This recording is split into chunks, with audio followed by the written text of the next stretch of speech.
Hello everyone and welcome back to another video from Finance and Crypto Guide. In this video, I'm going to show you how to download the OKX application on your Android device. So let's get started right away.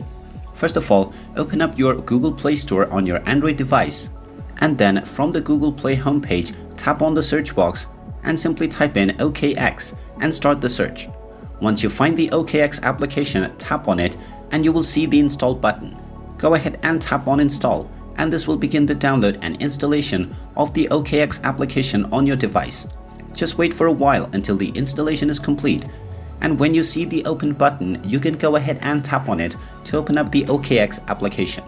And once the application is opened up, you can proceed with signing up and creating a new account or logging in to your existing account to proceed with using the application.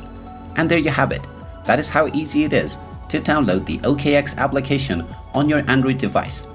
If you find this video helpful, make sure you hit that like button and subscribe to our channel if you haven't done so already.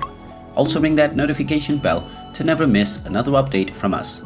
Thank you for watching, and I will see you again in the next video.